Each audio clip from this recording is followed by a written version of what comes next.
ومكروا ومكر الله والله خير الماكرين وقال النبي صلى الله عليه وسلم من تمسك بسنتي عند فساد أمتي فله أجر 100 شهيد إلى آخر الحديث أو كما قال عليه الصلاة والسلام.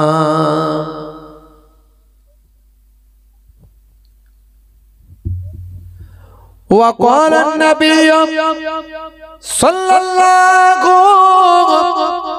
عليه وسلم يصبح الرجل مؤمنا ويمسي كافرا ويمسي مؤمنا ويصبح كافرا يبيع دينه بعرض من الدنيا إلى آخر الحديث أو كما قال عليه الصلاة والسلام.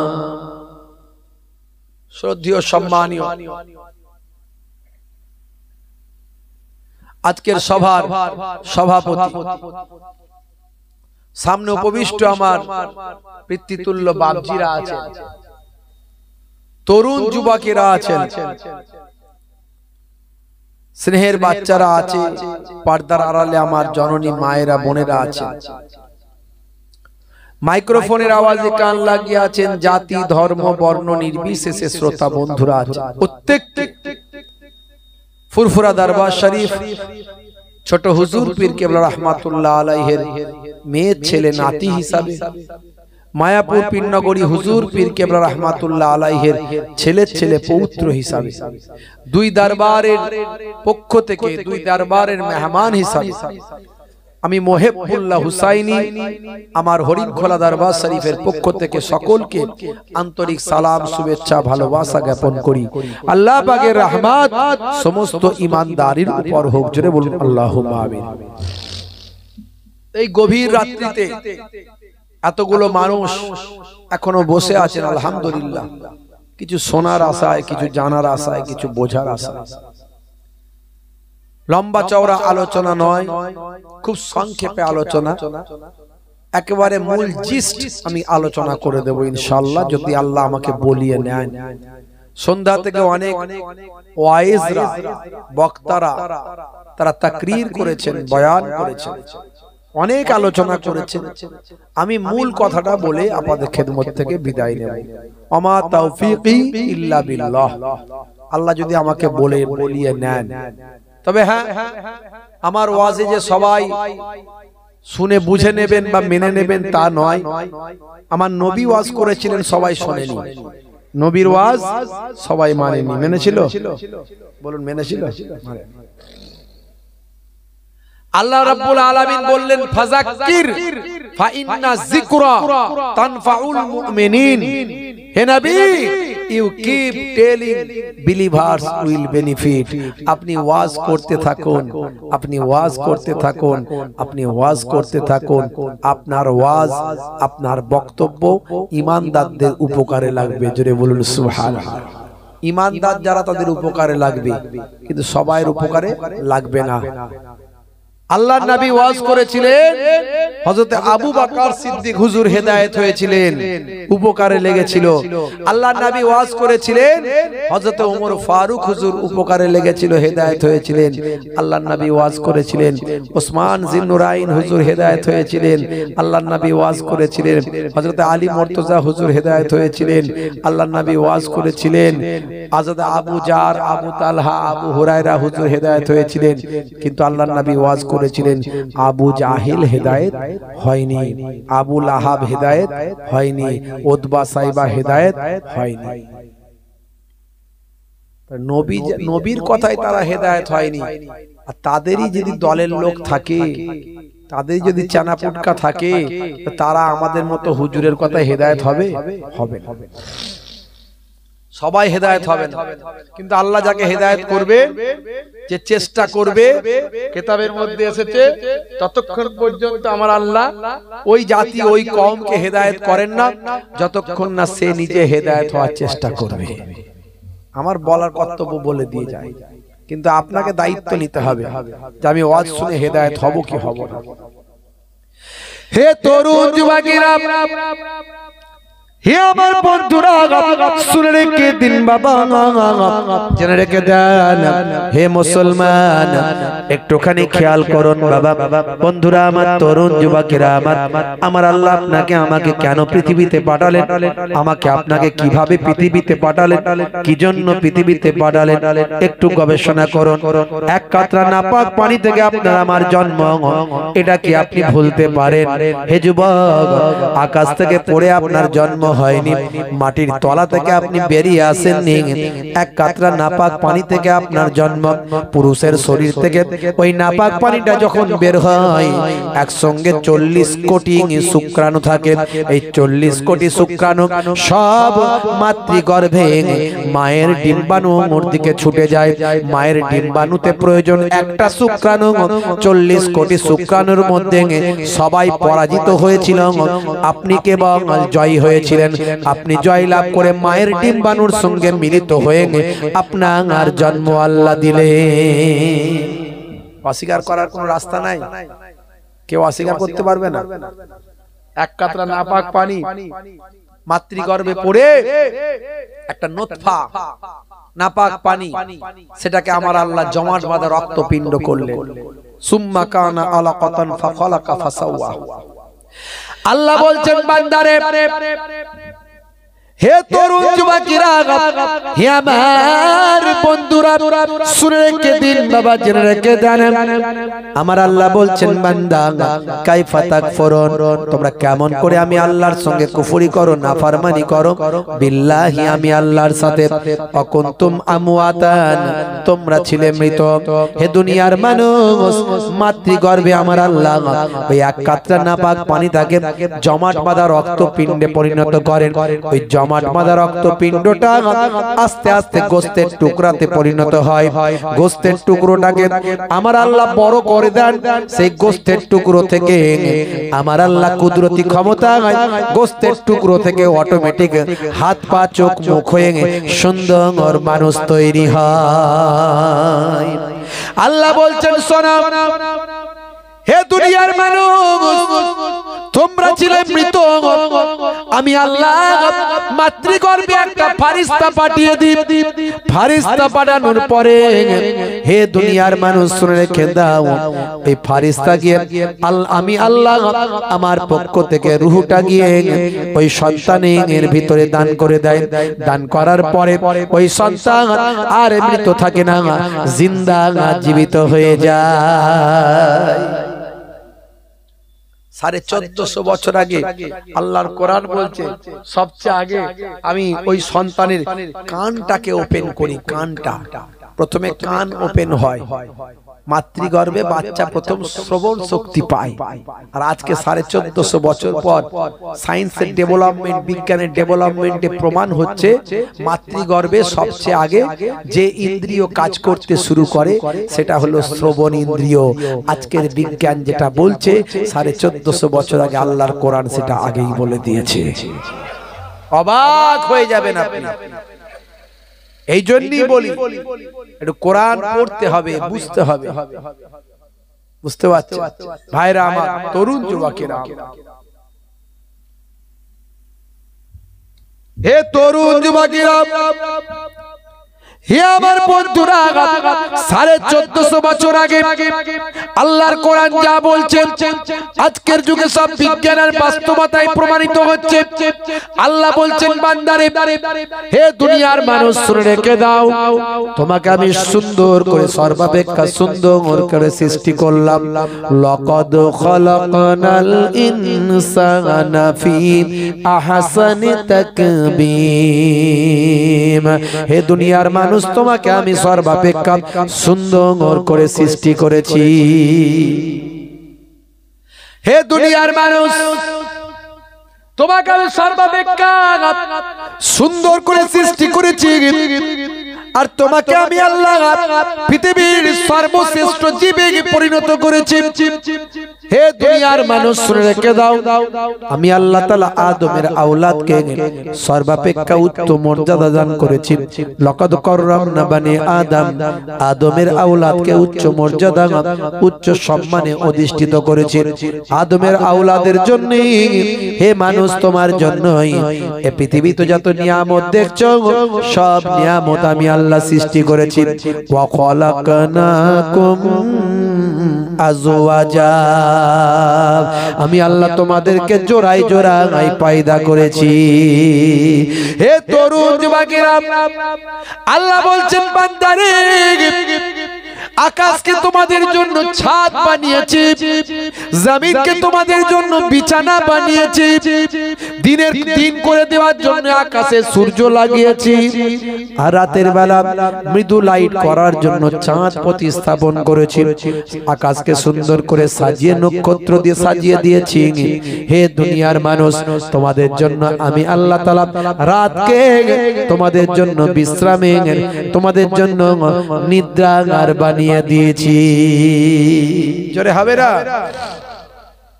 হবে না? রাতকে, রাতের বেলা নিদ্রা বিশ্রামের জন্য তোমাদের জন্য নিদ্রা দিয়েছি, যাতে তোমরা বিশ্রাম নিতে পারো। এই বিশ্রাম করার জন্য তোমাদের জন্য আমি নিদ্রা দান করেছি। এই নিদ্রা তোমাদের জন্য বিশ্রাম দিচ্ছে। ভাইরা আমার, তরুণ যুবকেরা আমার, ওয়াজআলনাল লাইলা লিবাসা, আমি আল্লাহ তাআলা তোমাদেরকে রাতকে তোমাদের জন্য পোশাক বানিয়ে দিয়েছি। রাতের বেলা তোমরা যখন বিশ্রাম নেবে তখন ঠিক রাতটাকে পোশাক বানিয়ে ফেলবে। যেমন পোশাক শরীরকে ঢেকে রাখে, তোমরা অন্ধকারের ভিতরে থাকবে, আর তোমাদের জন্য দিনকে রুজি রোজগারের বানিয়েছি। হে দুনিয়ার মানুষ শুনে রেখে দাও, ফায়জা কুদিয়াতি সালাত ফান্তাসিরু ফিল আরদ আবতাগু মিন ফাদলিল্লাহ। হে দুনিয়ার মানুষ, তোমার নামাজ হয়ে গেলি তুমি মার্কেটে চলে যাও, কাজ কারবারে ছড়িয়ে যাও, ব্যবসা বাণিজ্যে রুজি রুটিতে লেগে যাও। তোমরা তোমাদের বিবি বাচ্চা আলা ওলাদের জন্য ইনকাম করো, তোমাদের জন্য রিজিকের ব্যবস্থা আমি আল্লাহ করেছি। তোমরা দিনের বেলা রুজি রুটির তালাশ করবে, এই ব্যবস্থা আমি আল্লাহ তোমাদের দান করেছি। সব নিয়ামত আল্লাহ দিয়েছে। আল্লাহ বলছেন আমি সব নিয়ামত দিয়েছি। এই যে আমরা বাতাস থেকে আমরা যে শ্বাস প্রশ্বাস নিচ্ছি, আমরা কি গ্রহণ করছি বলেন তো দেখি? আমরা গ্রহণ করছি কি? অক্সিজেন। কি গ্রহণ করছি? অক্সিজেন। আর কি ছাড়ছি? Carbon die oxide. কি ছাড়ছি? Carbon die oxide. আর গাছ কি গ্রহণ করছে? গাছ কার্বন ডাই অক্সাইড গ্রহণ করছে, অক্সিজেন ছাড়ছে। এই যে গাছ যে অক্সিজেন তৈরি করছে, এটা একটা সালোক সংশ্লেষ প্রক্রিয়ায় তৈরি হচ্ছে। সূর্য থেকে আলো নিয়ে, মাটি থেকে তলা থেকে পানি নিয়ে গাছ তার পাতায় রান্না করে সালোক সংশ্লেষ পদ্ধতিতে অক্সিজেন দিচ্ছে, আমরা সে অক্সিজেন পাচ্ছি। কিন্তু অক্সিজেন যখন বায়ু বাতাসে আসছে, বাতাসে কি শুধু অক্সিজেন আছে? না, কি আছে? বাতাসে বিভিন্ন ধরনের গ্যাস আছে। এই অক্সিজেন একটা গ্যাস, H2O, দুভাগ হাইড্রোজেন, এক ভাগ অক্সিজেন। এই যে আমরা পানি পাচ্ছি, পানিটা, এই পানিটাকে যদি আপনি ফুটিয়ে ফুটিয়ে গ্যাস তৈরি করেন, দুটো গ্যাস তৈরি হয়ে যাবে। কি গ্যাস? একটা অক্সিজেন, একটা হাইড্রোজেন। আবার অক্সিজেন আর হাইড্রোজেন গ্যাস দুটোকে নিয়ে এসে যদি একসঙ্গে মিক্সড করেন, দেখবেন হয়ে যাবে এরকম পানি, ডিস্টিল ওয়াটার। কি নিয়ামত আল্লাহ, চিন্তা করুন ভাইরা আমার। এই বাতাসে অনেক ধরনের গ্যাস আছে, অক্সিজেন আছে, কার্বন ডাই অক্সাইড আছে, হিলিয়াম আছে, নিয়ন আছে, নাইট্রোজেন আছে। কিন্তু আমরা নিচ্ছি বাতাস থেকে কি? অক্সিজেন। সবচেয়ে বেশি আছে হচ্ছে নাইট্রোজেন, প্রায় ৭৭%, তার থেকেও বেশি তো কম নয়। তো এই এত পার্সেন্ট নাইট্রোজেন আছে, আর মাত্র আমরা অল্প পার্সেন্ট আমরা নিচ্ছি কি? অক্সিজেন। আল্লাহ এমন কুদরতি ফিল্টার আমাদের শরীরে দিয়েছে, আমরা সবকিছু থেকে বাছাই করে ঠিক অক্সিজেনটাকে গ্রহণ করছি। অন্য কোনো গ্যাস গ্রহণ করলে আমরা বাঁচতাম না। আল্লাহ আমাদের এমন ফিল্টার দিলেন, আমরা অক্সিজেনটাকে গ্রহণ করলাম। ভাবুন তো, একটু চিন্তা করুন, কল্পনা করুন। মুসলমান আমরা নামাজ পড়ি না, রাসূলের সুন্নাত যারা মানি না, চিন্তা করুন এই যে জিহবা, এই জিহবাতে তিন ভাগে ভাগ করা হয়েছে, তিন জায়গায় তিন রকমের টেস্ট। একই জায়গায় সব টেস্ট পাবেন না। আমরা খাই বলে বুঝতে পারি না, আমরা মুখে পুরো ভরে দিচ্ছি, বুঝতে পারছি না, টেস্ট পেয়ে যাচ্ছি। কিন্তু আপনি এই জিভের গোড়াটা দিয়ে, এই ডগটা দিয়ে আপনি টকে টেস্ট করবেন, মিষ্টিতে টেস্ট করবেন, খাটাই টেস্ট করবেন, দেখবেন সব টেস্ট একসঙ্গে পাবেন না, এক টেস্ট পাবেন না সব জায়গা থেকে। তিন ভাগে ভাগ করে দেওয়া হয়েছে, সায়েন্স গবেষণা করে বের করেছে। আল্লাহর কুদরত বোঝা বড্ড দায়। আমার আল্লাহ কেমন ভাবে মানুষকে সৃষ্টি করেছে একবার ভেবে দেখো। হে তরুণ যুবকেরা, 1450 বছর আগে আল্লাহর কোরআন যা বলছে আজকের বিজ্ঞানের বাস্তবতায় প্রমাণিত হয়। হে তরুণ যুবকেরা, আমার আল্লাহ 1450 বছর আগে কোরআন মাজিদে বললেন ওয়াল জিবালা আওতাদা, আমি আল্লাহ পাহাড়গুলোকে পেরেকের মতো ঘিরে দিয়েছি। ওয়াল জিবালা আওতাদা, পাহাড়গুলোকে পেরেকের মতো ঘিরে দিয়েছি। আজকের গবেষকরা গবেষণা করছে যে সত্যি পেরেকের নিচের অংশটা বেশি থাকে, উপরটা কম। পাহাড়গুলোকে আমরা যতটা উপরে দেখছি তার 70 থেকে 90 ভাগ মাটির নিচে আছে। দেখেছেন কেমন মিলে যাচ্ছে, প্রমাণ হচ্ছে কেমন। আমার আল্লাহ বললেন হে দুনিয়ার মানুষ শুনে রেখে দাও, জেনে রেখে দাও, ওয়াজআলনাল লাইলা লিবাসা, আমি আল্লাহ রাতকে তোমাদের জন্য পোশাক বানিয়ে দিয়েছি। বন্ধুরা আমার, পোশাকের কাজ হলো শরীরকে ঢেকে রাখা, রাতের কাজ হলো মানুষকে ঢেকে রাখা। অর্থাৎ রাতের বেলা তুমি অন্ধকারে থাকবে, এটাই হলো আল্লাহর কোরআন থেকে প্রমাণ। আরো সুন্দর করে পরিষ্কার করে আল্লাহর কোরআনকে ব্যাখ্যা করলেন আমার আপনার নবী, দয়ার নবী, আখির জামানার পয়গম্বর, দয়ার নবী আরো সুন্দর করে কোরআন মাজিদটাকে ব্যাখ্যা করে দিলেন। সহিহুল বুখারী, বুখারী শরীফের হাদিস। হে তরুণ যুবকেরা, হে আমার বন্ধুরা, শুনে রেখে দেন, জেনে রেখে দেন, আল্লাহর নবীর হাদিসের মধ্যে এসেছে আন জাবিরিন আন্না রাসূলুল্লাহ সাল্লাল্লাহু আলাইহি ওয়াসাল্লাম قال আতফিউল মাসাবিহা ইযা রাকাতুম, আল্লাহর নবী বলেন হে দুনিয়ার মানুষ শুনে রেখে দাও, যখন তোমরা ঘুমাতে যাবে তখন তোমরা রাতের বেলা লাইটটা, আলোটা বন্ধ করে দেবে।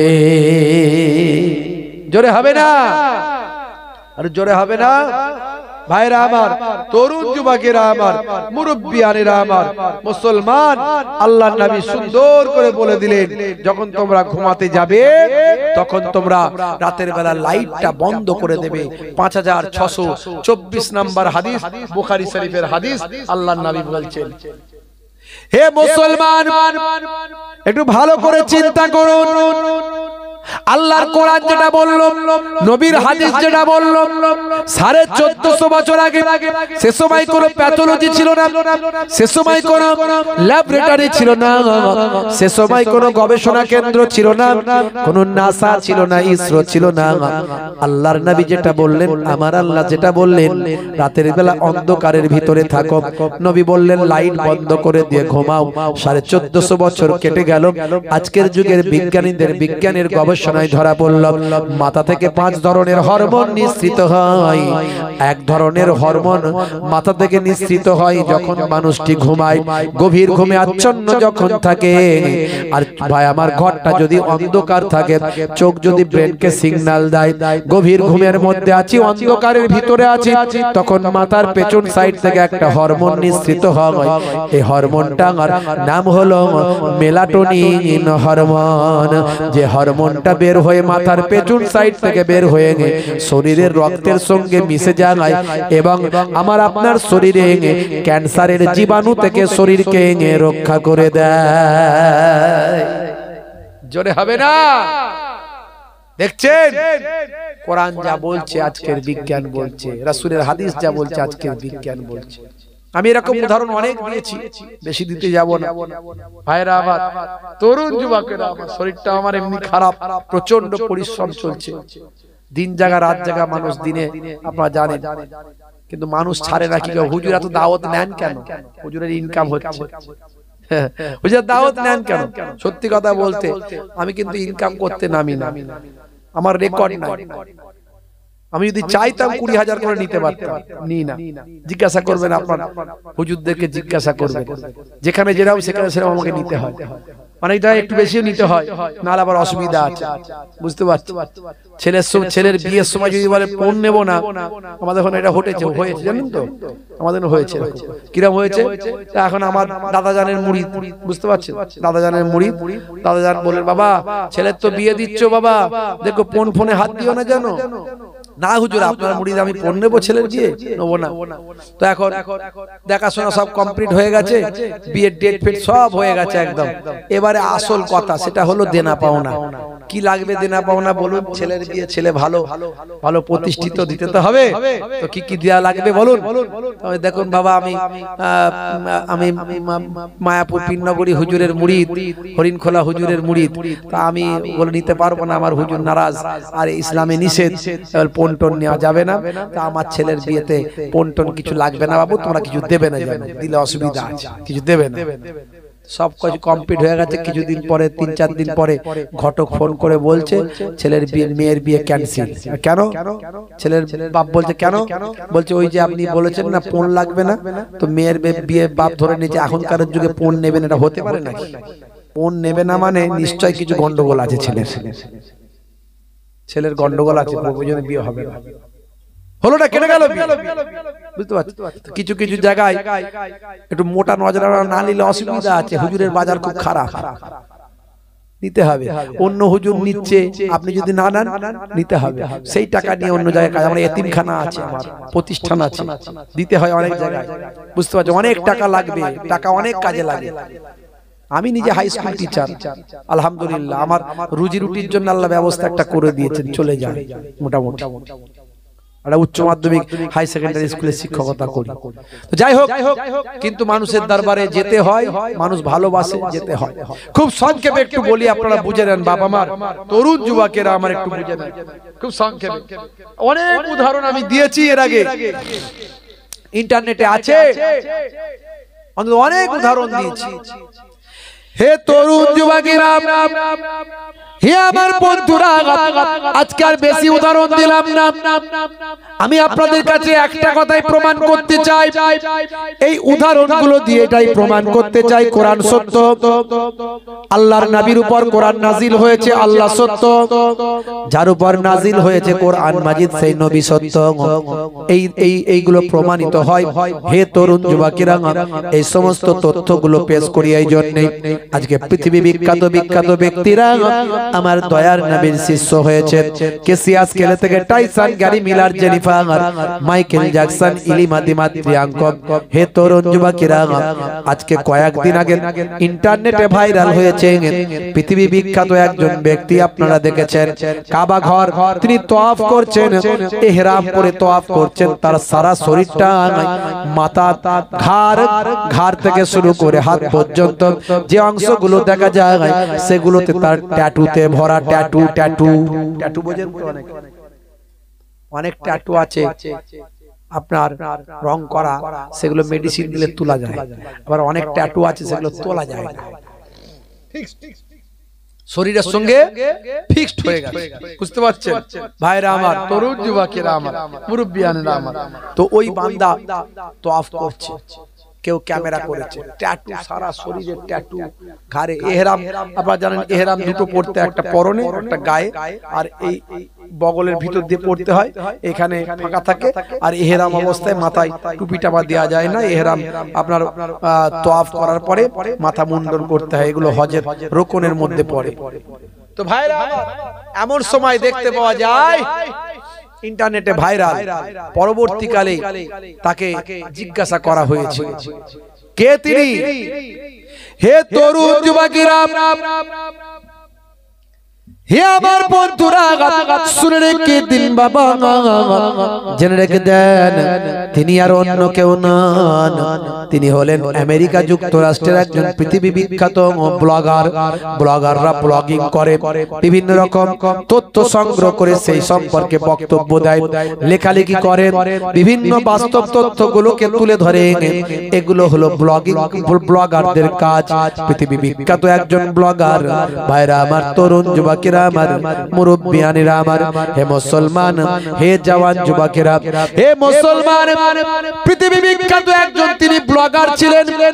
তিনি ইসলাম সম্পর্কে ব্লগিং করার জন্য, বক্তব্য দেওয়ার জন্য, লেখালেখি করার জন্য তিনি অন্যান্য ধর্মশাস্ত্রগুলো যেমন পড়াশোনা করেছেন, তেমন কোরআন মাজিদ নিয়ে তিনি পড়াশোনা করছেন। পড়াশোনা করতে করতে কোরআন মাজিদের একটা সূরা পড়েছেন, সূরার নাম হলো সূরা আসার। এই সূরায় গিয়ে তিনি অবাক হয়ে যান।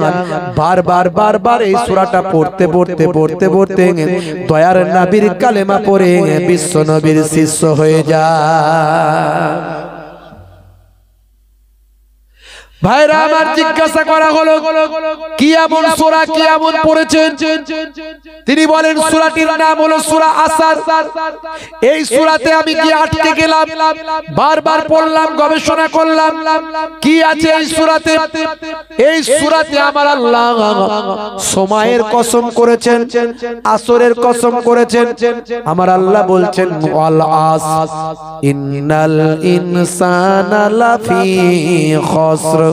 হে তরুণ যুবকেরা, আমার আল্লাহ বলছেন আমি সময়ের কসম করছি, আসরের কসম করছি, নিশ্চয় মানুষ ক্ষতিগ্রস্তদের অন্তর্ভুক্ত।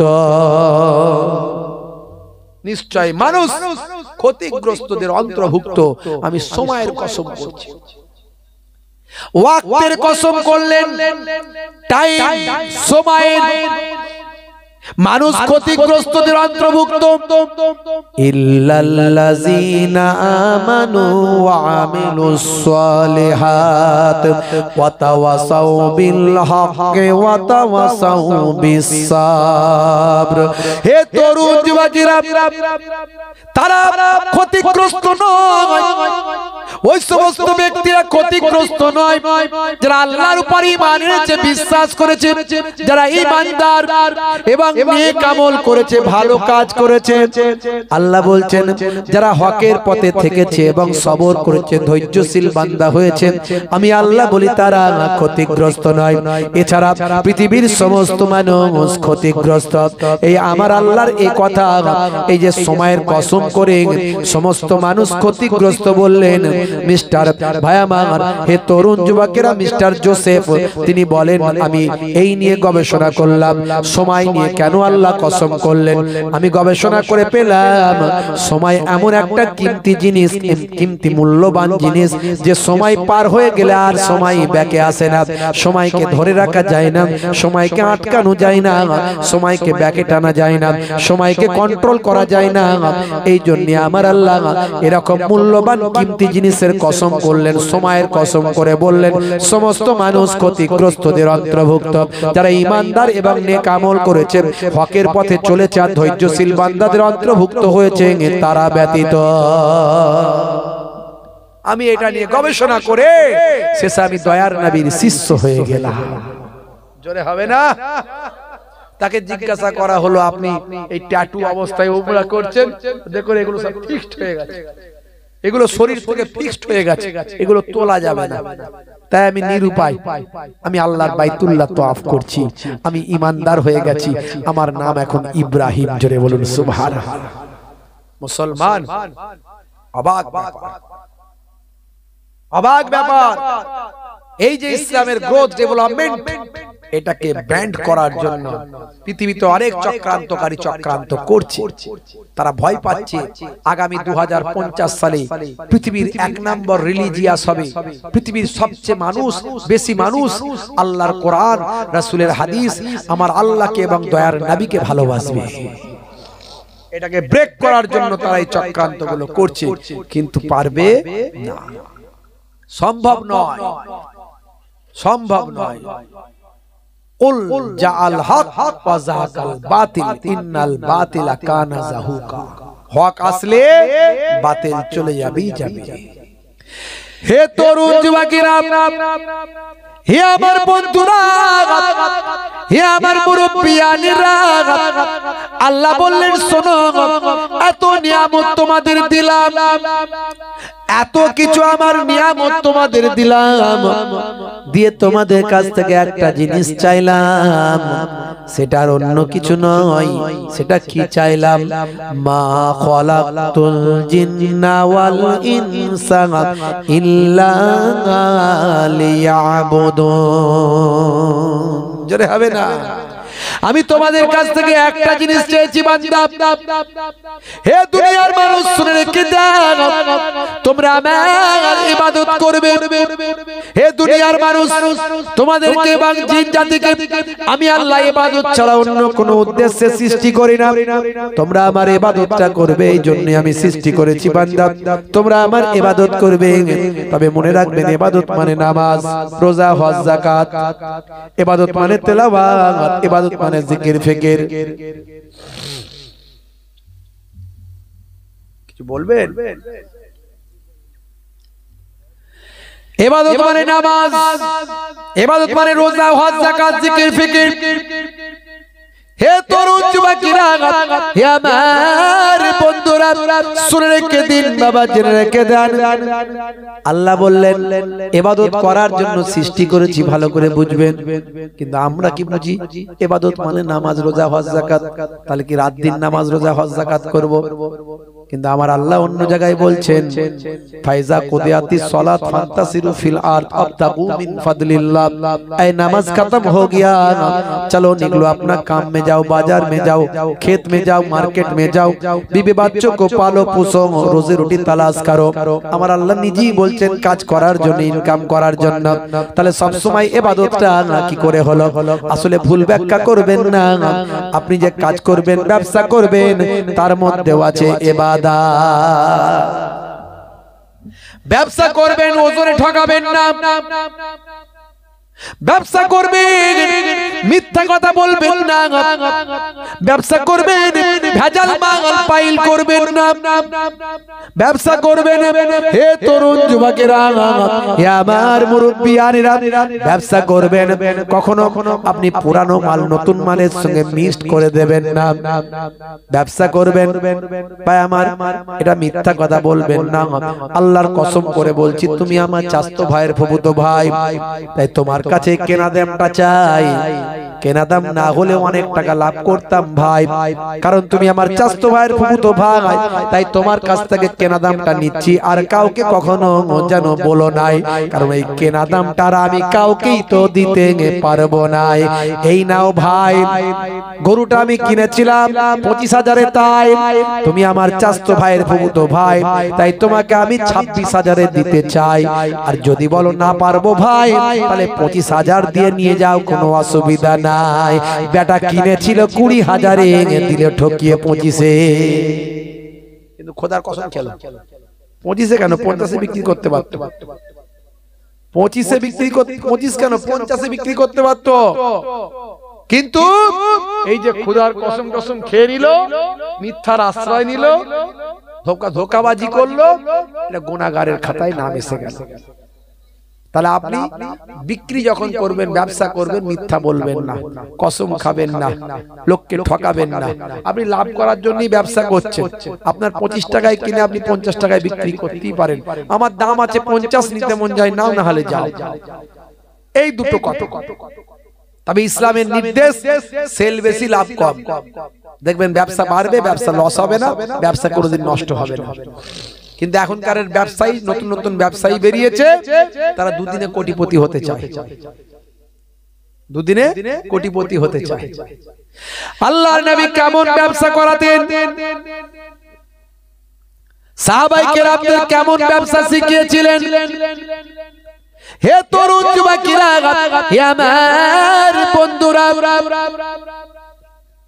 আল্লাহর নবী মদিনার বাজারে মাঝে মাঝে গিয়ে ব্যবসায়ীদের ব্যবসা পর্যবেক্ষণ করতেন। একদিন নবী আমার মদিনার বাজারে গেছেন, গিয়ে দেখছেন আমার সাহাবীরা কেমন ব্যবসা করছে দেখি। হঠাৎ সামনে চোখের সামনে পড়ল গমের ব্যবসায়ীর গম ব্যবসা। আল্লাহর নবী দেখলেন অনেকটা গম উঁচু করে রাখা আছে। নবী আমার হাতটা কোনই পর্যন্ত গমের ভিতরে ঢুকিয়ে তলা থেকে এক মুষ্টি গম বের করলেন। গমটা বের করে দেখেন নবী আমার সেই গমটা হলো ভিজে, উপরে গম শুকানো, নিচে গম ভিজে। আল্লাহর নবী বললেন, হে সাদি, এরকম ব্যবসা তুমি কবে থেকে শুরু করলে? এই ব্যবসা তো আমি শিখাইনি, এই ব্যবসা কেন করছো? হ্যাঁ, শুনে রেখে দাও, যে আমার নির্দেশকে অস্বীকার করবে, যে আমার তরিকাকে অমান্য করবে, ফামান রাগিবান সুন্নতি ফালাইসা মিন্নি, সে আমার দলভুক্ত নয়। সাহাবী, আল্লাহর নবীর সাহাবী ঝরঝর করে চোখ ভরা পানি, বুক ভরা বেদনা নিয়ে বলতে লাগলেন, ইয়া রাসূলুল্লাহ, আমি মানুষকে ঠকাইনি, ঠকানোর জন্য এই ব্যবসা করি না হুজুর। বেয়াদবি গোস্তাকি মাফ করবেন। আপনার রাজত্বে মদিনার জমিনে আর কোনো চোর ডাকাত নাই। গতকাল যেটুকু ব্যবসা হয়েছিল ততটুকু রেখে দিয়ে চলে গিয়েছিলাম। মদিনার বাজারে চুরি করার মতো কেউ মানুষ নাই আপনার রাজত্বে। আজকে আবার নতুন গম নিয়েছে, ওই পুরানো গমের কালকের গমের উপর ঢেলে দিয়েছি। রাতের বেলা আকাশ থেকে কিছুটা শিশির বিন্দু পড়েছে, শিশির পড়ে ভিজেছে, তাই তলায় ভিজে কিছুটা হয়ে গিয়েছে, ওপরে শুকানো দিয়েছি হুজুর। আমি ইচ্ছাকৃতভাবে ভিজে গম আর শুকানো গম বিক্রি করি না। আল্লাহর নবী বললেন, না না, এরকম ব্যবসা আমি নবী শেখাইনি। হে সাহাবী, এরকম ব্যবসা তুমি করবে না। দেখেছেন, নবী ব্যবসা শিখাচ্ছে, তাহলে আপনি ব্যবসা করবেন নবীর সুন্নতের তরিকায় ব্যবসা করবেন। মিথ্যা কথা বলবেন না, ধোঁকাবাজি করবেন না, পুরানো মাল মিশিয়ে দেবেন না, ওজনে কমাবেন না, ঠকাবেন না, খোদার কসম করে মিথ্যা কথা বলবেন না। ওই রকম ব্যবসা করবেন, সওয়াবের অংশধার হয়ে যাবেন। ওই ব্যবসার মধ্যে আপনি পাবেন সওয়াব, ওই ব্যবসা আপনার জন্য হবে ইবাদত, সবের মধ্যে ইবাদত। ঘুমাবেন যখন ডান দিকে কাত হয়ে ঘুমাবেন। আল্লাহর নবী ডান দিকে কাত হয়ে ঘুমাতে বলেছেন। হে তরুণ যুবকেরা, খাবেন যখন চেটে বুঝে খাবেন, বসে পানি পান করবেন, পেচ্ছাপটা বসে করবেন, পবিত্র হবেন, অপবিত্র অবস্থায় থাকবেন না। হে তরুণ যুবকেরা, এগুলো সব বিজ্ঞান সম্মত ব্যাখ্যা আছে। 1450 বছর আগে আল্লাহর কোরআন নবীর হাদিসটা আজকের যুগে মিলে গেছে। আমি সব আগে বলেছি, আর বেশি বলবো না।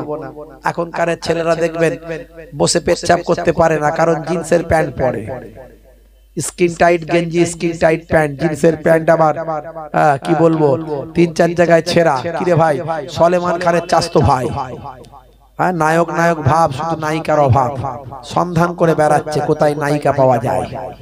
বুঝতে পারছি, মুসলমানের ছেলে সলেমান খানের ভক্ত, সলেমান খানের কাছ থেকে প্রেম শিখেছে, হাত কেটে লিখে দিয়েছে, আই লাভ ইউ, তোমার জন্য জীবন দেব, রেল লাইনে মাথা দেব, বিষ খেয়ে মরে যাব, না হলে পটল গাছের তলায় ঢুকে যাব। বুঝতে পারছি, বাপ চিন্তা করলো সর্বনাশ, ছেলেটা তো মরেই যাবে রে বেঘরে, যা ধরে বেঁধে বিয়েটা দে। বিয়ে হতে না হতে 2-4 বছর যেতে না যেতে দেখা গেল সব প্রেম ভালোবাসা সব আউট হয়ে গেল। রাত্রে 9টা-10টার পরে যখন বাউন্ডারির ধার দিয়ে যান, ঘরের ভিতর থেকে 220 আর 440 আওয়াজ পাওয়া যায়, ঢিসুম ঢাসাম গুপ কাপ। কিরে ভাই, বলে 220 440 লেগে গেছে মারপিট। তো প্রেম এত গেল কোথায়? এত ভালোবাসা গেল কোথায়? ভালোবাসা সব জানালা দিয়ে ফুরুত করে বেরিয়ে গেছে, আর ঘর দিয়ে ঝগড়া ঝামেলা মারপিট দাঙ্গা সব ঢুকেছে। কেসটা কি? আসলে সলেমান খানের কাছ থেকে ভালোবাসা শিখেছে, যে নিজে বিয়ে করে, যে বিয়ে করে না সে ভালোবাসা কি বোঝে? তো তার কাছ থেকে প্রেম শিখলে তো এরকমই প্রেম হবে। নবী প্রেম শিখিয়েছিল। নবী কি বলেছিল? মাঝে মাঝে তোমার স্ত্রীর সঙ্গে রান্নায় সহযোগিতা করবে, মাঝে মাঝে তোমার স্ত্রীর সঙ্গে ছোট কাজগুলো করবে, মাঝে মাঝে ঘরটা নিজে হাতে ঝাড়ু দেবে, মাঝে মাঝে ওয়াইয়াহমিলু বিজাতিন মিনাস সুক, বাজারটা নিজে হাতে করে নিয়ে আসবে, ইয়াকুনু ফি মাহনাতে আহলিহি, স্ত্রীর সঙ্গে কাজগুলোই সহযোগিতা করবে। আচ্ছা বলুন, আপনি যদি আপনার স্ত্রীর সঙ্গে ছোট ছোট কাজগুলো, রান্নায় সহযোগিতা, মাঝে মাঝে ঘর ঝাড়ু দেওয়া, এই ওয়াজ শুনলে আবার অনেকে অপছন্দ, রাগ করে, অনেকে বলে হুজুর এই ওয়াজগুলো কি না করলে নয়? এই যে দেখছেন না ফুলটুসির মায়েরা সব শুনে ফেলছে, সকালবেলা তো ধরবে, কই গো হুজুর তো ওয়াজ করে দিয়ে চলে গেল, ঘরটা মাঝে মাঝে ঝাড়ু দেওয়া সুন্নত, স্ত্রীর সঙ্গে কাজ করা সুন্নত, আমার শরীরটা ভালো না, একটু আমি কাজ করছি এদিকে, তুমি একটু ঘরটা ঝাড়ু দিয়ে দাও। বললি তো চাপে পড়ে যাবো হুজুর, বললি তো চাপে পড়ে যাবো। আচ্ছা বলুন তো, তা আপনি যদি ঘরটা মাঝে মাঝে, সবসময় তো আপনার স্ত্রী আপনাকে বলবেন না, আর আপনি তো কাজ কারবার ব্যবসা নিয়ে থাকেন, তো মাঝে যদি সময় পান ঘরটা যদি একটু ঝাড়ু দেন, তা আমার নবী দিয়েছেন, নবীর সুন্নত মনে করে দিলে তো সওয়াবের হকদার হয়ে যাবে। তাহলে এই ঘর ঝাড়ু দিলেও সওয়াব আছে, স্ত্রীর সঙ্গে রান্নায় সহযোগিতা করলেও সওয়াব আছে, সবের মধ্যে ইবাদত আছে। আর স্ত্রীর সঙ্গে ছোট ছোট কাজগুলো করলে, এই ঘর মাঝে মাঝে ঝাড়ু দিলে প্রেমটা বাড়বে না কমবে? বলে মারাত্মক বাড়বে। ফেভিকল আটা বোঝেন তো, ফেভিকল আঠার মতো প্রেম ভালোবাসা কমবে না, বুড়ো বুড়ি হয়ে যাবে তবু প্রেম নষ্ট হবে না। বুঝতে পারছেন? এমন নবীর কাছ থেকে প্রেম যদি শেখেন, এই প্রেম শিখিয়েছেন নবী, দয়ার নবী শিখিয়েছেন এই প্রেম। হে তরুণ যুবকেরা, হে আমার বন্ধুরা, তাহলে ঘর ঝাড়ু দিলে বাজারটা করবেন, নবী করেছেন বলে এই ছোট ছোট কাজগুলো করবেন, এগুলো হলো আপনার জন্য ইবাদত। হে তরুণ যুবকেরা, সবের মধ্যে বাস্তবতা আছে, সবের মধ্যে বিজ্ঞান আছে, সায়েন্স আছে। আমি অনেক উদাহরণ দিয়েছি, বেশি উদাহরণে যাচ্ছি না। হে যুবকেরা, হে আমার বন্ধুরা, তবে মনে রাখবেন, এত ইবাদতের মধ্যে সবচেয়ে বড় ইবাদত হলো নামাজ। সবচেয়ে বড় ইবাদত কি? নামাজ। নামাজ ছেড়ে দিলে হবে না। আমার আল্লাহ তাআলা কোরআন মাজিদে 82 বার নামাজের কথা বলেছেন। ওয়াকিমুস সালাত ওয়া আতুজ যাকাত ওয়া আরকাউ মা'আর রাকিন। সালাতটা আদায় করো, যাকাতটা প্রদান করো, আর রুকুকারীদের সঙ্গে রুকুটা করো। হে তরুণ যুবকেরা, হে আমার বন্ধুরা, শুনে রেখে দিন, জেনে রেখে দিন, সবচেয়ে বড় ইবাদত হলো নামাজ। নামাজের মধ্যে আমার আল্লাহ এমন জিনিস দিয়েছেন, আমার আল্লাহ বলছেন, আস্তাঈনু বিস-সাবরি ওয়াস-সালাম, বান্দা তোরা আমার কাছে সাহায্য প্রার্থনা কর ধৈর্য এবং নামাজের মাধ্যমে। তোমার যা কিছু চাওয়া দরকার আমি আল্লাহর কাছে চাও, নামাজের মাধ্যমে চাও। তোমার যা কিছু বলা দরকার আমি আল্লাহর কাছে বলো, নামাজের মাধ্যমে। এর জন্য 5 ওয়াক্ত নামাজে মুয়াজ্জিন আযান দেয়, আযান দিয়ে কি বলেন? হাইয়া আলাস সালাত, হাইয়া আলাস সালাত, মানে এসো নামাজের দিকে, এসো এসো নামাজের দিকে এসো। নামাজে এলে কি হবে? হে মুয়াজ্জিন বলো, মুয়াজ্জিন বলে দাও, নামাজে এলে মুসল্লি কি পাবে সেটা তুমি জানিয়ে দাও। তখন মুয়াজ্জিন আবার বলে, কি বলে? হাইয়া আলাল ফালাহ,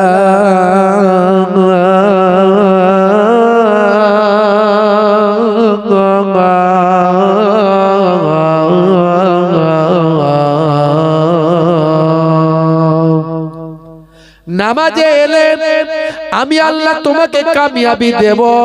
হে মুয়াজ্জিন বলে দাও, মুসলমানের ছেলে নামাজ ছেড়ে দিয়ে ফ্রি ফায়ার খেলে, মুসলমানের ছেলে নামাজ ছেড়ে দিয়ে তাস খেলে, মুসলমানের ছেলে নামাজ ছেড়ে দিয়ে জুয়া খেলে, আর বাজারে বলে বাজার খুব খারাপ, ইনকাম হচ্ছে না, কারবারে লস। আল্লাহ বলেছিল লাভ পাবি, ইনকাম বেশি হবে, চাকরিতে কামিয়াবি পাবি, ব্যবসায় উন্নতি হবে, বিপদ কেটে যাবে। আমি আল্লাহ বলছি যদি তোমরা কামিয়াবি পেতে চাও, ওরে বান্দা নামাজে এসে আমি আল্লাহর দরবারে দাঁড়াও। ইচ্ছাকৃতভাবে কোন ব্যক্তি নামাজ ছেড়ে দেয়, হে তরুণ যুবকেরা, তার জন্য 14টা শাস্তি রাখা আছে।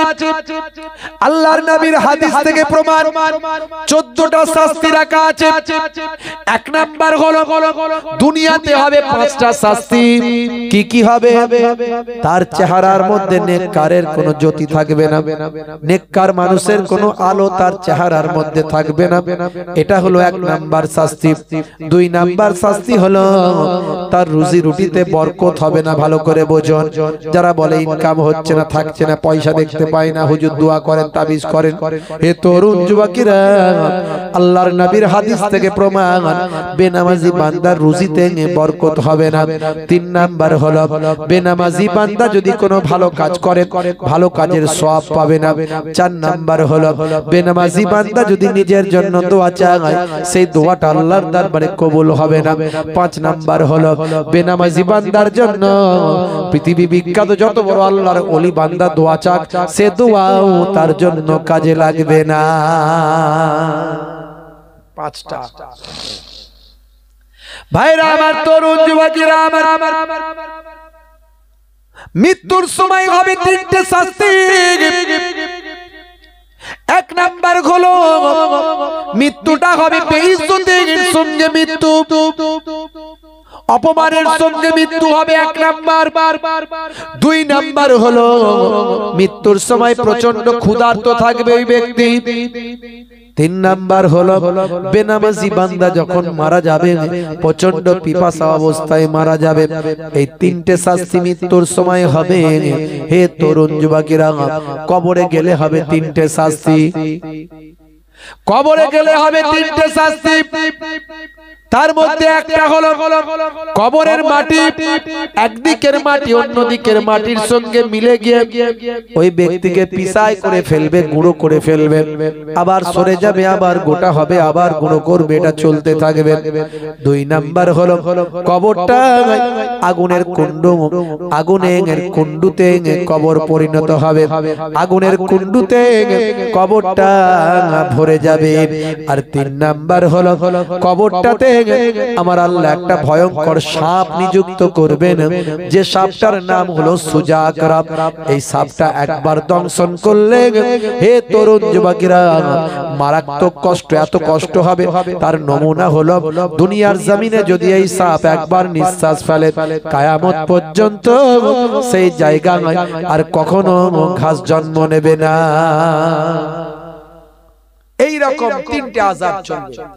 অনেকে বলে হুজুর আমরা তো বল করাতে যাই, মাঝে মাঝে ভাঙা কবরে বল পড়ে যায়, ক্রিকেট খেলতে খেলতে আমরা চলে যাই কুড়াতে, কবরে নেমে তুলে নিয়ে চলে আসি, কোনো সাপও দেখতে পাই না, আগুনও নাই, আর কবর এসে একসঙ্গে গুঁড়ো করে দিচ্ছে, তাও পাই না।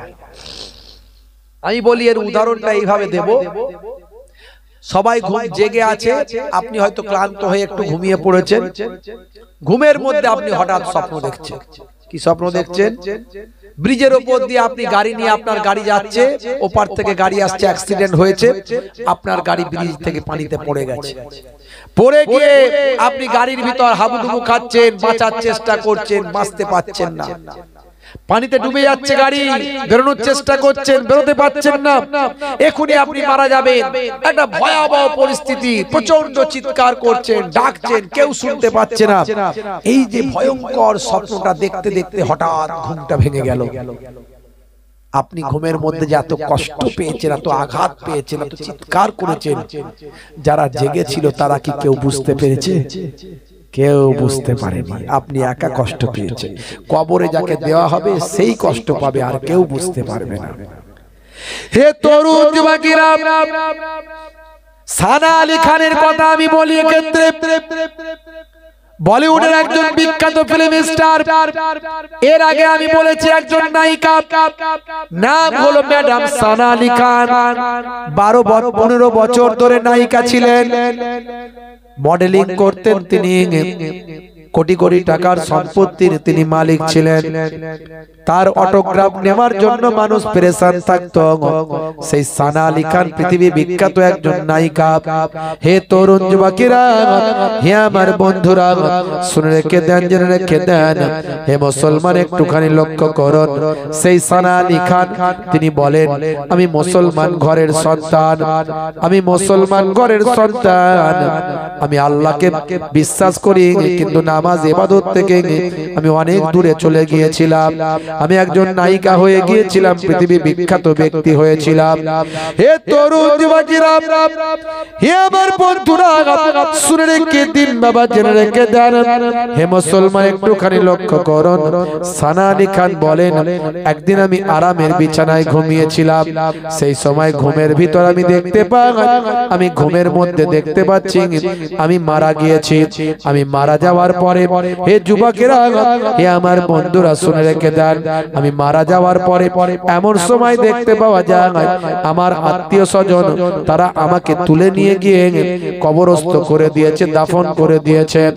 সেই সময় আমাকে যখন দাফন করে দেওয়া হয়েছে, কবরে দিয়ে মানুষগুলো যখন চলে গেছে, আমি দেখতে পাচ্ছি সবাই চলে গেল। আমি চিৎকার করতে লাগলাম, কেউ আমার কথা শুনতে পেল না। কিছু সময়ের মধ্যে আমার কবরটা আগুনের কুণ্ডু হয়ে গেল। আমি সহ্য করতে পারি না, আমার সারা শরীর পুড়ে যাচ্ছে। আমি চিৎকার করছি, আওয়াজ দিচ্ছি, কেউ শুনতে পায় না। হে তরুণ যুবকেরা, এইভাবে আমার শরীরটা পুড়তে থাকছে, আমি কষ্ট পাচ্ছি। বহু সময় পরে হঠাৎ করে আমার ঘুমটা ভেঙে গেল। ঘুম থেকে আমি উঠে দেখলাম, হাই রে হাই, আমি তো বেঁচে আছি, আমি প্রচন্ড হাঁপাচ্ছি। সেই সময় আমি বিশ্বাস করলাম আমি মুসলমান ঘরের সন্তান, আমি নায়িকা হয়ে গিয়েছিলাম। আমি অল্প পোশাক পরে, স্বল্প পোশাক পরে, দেহ প্রদর্শন করে পর পুরুষের সঙ্গে নাচ গানের আসরে থাকতাম। বিভিন্ন রকম অশ্লীল অঙ্গভঙ্গিমা করে আমি নাচ গান করে মানুষকে বিনোদন দিতাম। হে তরুণ যুবকেরা, হে আমার বন্ধুরা, আমার আল্লাহ আমাকে ভালোবাসে, তাই আমার আল্লাহ আমাকে বাঁচাতে চাইছেন। এই রকম স্বপ্ন আমাকে আল্লাহ দেখালেন। দেখি আল্লাহ বলছেন, সানা, এখনো ফিরে আয়, আর আমি আল্লাহর পথে ফিরে আয়, শয়তানি পথে আর থাকিস না। শরীরটাকে তোর দিয়েছি আমি আল্লাহ, নিয়ামত করেছি, সম্মান দিয়েছি, সম্মানকে আর নষ্ট করিস না। শরীর প্রদর্শন করে ইনকাম করিস না, আমি আল্লাহর পথে ফিরে আয়। এটা আমার আল্লাহর পক্ষ থেকে নমুনা। আমি সেদিন প্রতিজ্ঞা করলাম, আজ থেকে আমি সিনেমা জগৎ ত্যাগ করলাম। আজ থেকে আমার কোটি কোটি টাকা আমি ব্যয় করে দিলাম, আমার ধন সম্পদ সব দান করে দিলাম। আজ থেকে আমি বোরকা পরিহিতা, নামাজি, নবীর প্রেমিক একজন আল্লাহ ওয়ালা বান্দি আমি হয়ে গেলাম। সেই সানা আলী খান গুজরাটের একজন প্রতিষ্ঠিত ব্যবসায়ী মুফতিয়ানা সাইদকে বিবাহ করেছে, দাড়িওয়ালা নামাজি মানুষকে বিবাহ করেছে একজন নায়িকা। সারা পৃথিবীর বুকে আজকে দিনের দাওয়াত তারা দেন, মহিলাদের নামাজের তালিম তিনি দেন এবং পর্দার তালিম, হেফাজতের মধ্যে চলার জন্য তিনি বক্তৃতা দেন। হে মুসলমানের নারীরা, নায়িকা হয়ে যেও না। হে মুসলমানের নারীরা, নামাজ ছেড়ে দিও না। হে পুরুষ, শুনে রেখে দাও, কবরে আযাব যে হবে, সানা আলী খান তার স্বপ্নে এর মধ্যে সেটা দেখেছেন, তার বিবৃতিতে পাওয়া যায়। জোরে হবে না? একবার তাকবীর দেন, নারে তাকবীর, নারে তাকবীর, আর জোরে হবে না? নারে তাকবীর। জালিমে যখন করবে অত্যাচার, মুমিনে তখন রুখবে জুলুম তার। মুখেতে দেবে তাকবীর বারবার, জবানে বলবে আল্লাহু আকবার। নারায়ে তাকবীর, আরো জোরে, নারায়ে তাকবীর, আল্লাহু আকবার। নারায়ে তাকবীর, আল্লাহু আকবার। নারায়ে তাকবীর, আল্লাহু আকবার, নারায়ে তাকবীর, আল্লাহু আকবার। দেখো সানা খান ঈমান আনিয়া হারামের উপার্জন দিল ছাড়িয়া। দেখো সানা খান ঈমান আনিয়া হারামের উপার্জন দিল ছাড়িয়া। ইসলামের হুকুম আপন করিয়া, ইসলামের হুকুম আপন করিয়া পর্দার বিধান নীল মানিয়া। নারায়ে তাকবীর, আরো জোরে নারায়ে তাকবীর, আল্লাহু আকবার, নারায়ে তাকবীর, আল্লাহু আকবার। মোদের ভাই বোন বলি বারে বার, রাসূলের পথে এসো এবার। মোদের ভাই বোন বলি বারে বার, রাসূলের পথে এসো এবার। সুদ ঘুষ জেনা ছাড়ো ব্যভিচার, সুদ ঘুষ জেনা ছাড়ো ব্যভিচার। মুখেতে তোলো ধ্বনি আল্লাহর, নারায়ে তাকবীর, আরো জোরে নারায়ে তাকবীর, আল্লাহু আকবার, নারায়ে তাকবীর, আল্লাহু আকবার। না শাহরুখ না সলমান তোমার নায়ক আর, তোমার নায়ক নবী মুহাম্মদ। জোরে হবে না? না শাহরুখ না সলমান তোমার নায়ক আর, তোমার নায়ক নবী মুহাম্মদ। যার ভক্ত 200 কোটি মুসলমান, যার ভক্ত 200 কোটি মুসলমান। কেসিয়াস কেলে মাইকেল জ্যাকসন, নারায়ে তাকবীর, আল্লাহু আকবার, নারায়ে তাকবীর, আল্লাহু আকবার, নারায়ে তাকবীর। ভাইরা আমার, একজন নায়িকা যদি আল্লাহওয়ালা হয়ে যায়, মুসলমানের ছেলে কি করে নায়ক আর নায়িকা হয়? একটু ভাবুন তো দেখি। আমরা বুঝি না, তাই ওই পথে হাঁটছি। যে বুঝেছে সে ওই পথ ছেড়ে নবীর পথে আসছে। কত দেখবেন, কত কত কত দেখবেন ভাইরা আমার, তরুণ যুবকেরা আমার, মুরব্বিয়ানেরা আমার, হে তরুণ যুবকেরা, তাহলে সবচেয়ে বড় ইবাদত হলো নামাজ। সেই নামাজ ছেড়ে দেবেন না। হে যুবকেরা শুনে রেখে দেন বাবা, নামাজ হলো সবচেয়ে বড় ইবাদত। আফজালুল ইবাদাতে ইবাদাতুস সালাত, নামাজ হলো সবচেয়ে আফজাল ইবাদত। আমার আল্লাহ কোরআন মাজিদের ভিতরে বললেন, ইন্নাস সালাতা তানহা আনিল ফাহশাই ওয়াল মুনকার, নিশ্চয় নামাজ তোমাকে অশ্লীলতা অন্যায় থেকে দূরে সরিয়ে দেবে। নামাজি যদি তুমি হয়ে যাও, তোমাকে নামাজ অন্যায় থেকে দূরে সরাবে। বাপজি আমার, নামাজি হয়ে যান। দেওয়ালে পিঠ থেকে গেছে, একমাত্র বাঁচাতে পারে আল্লাহ। জানেন তো, শুনেছেন ওয়াকফ বিল পাস হয়ে গেছে? কি জি? ওয়াকফ বিল জেপিসিতে, সংসদীয় যৌথ কমিটিতে সংখ্যাগরিষ্ঠতার জোরে ওয়াকফ বিল পাস হয়ে গেছে। তার মানে কি হবে? কি হবে জানেন? ওয়াকফ বিলে এই কমিটিতে যেটা বলা হয়েছে, সংশোধনীতে যেটা বলা হয়েছে, সেটা হলো কেন্দ্র সরকারের হাতে ক্ষমতা চলে যাবে, কেন্দ্র সরকারের প্রতিনিধি থাকবে। এমনকি আপনার ঘরের প্রতিনিধি ছাড়া, মুসলমান ছাড়া অন্যান্য সম্প্রদায়ের মানুষরাও সেই কমিটিতে ঢুকবে।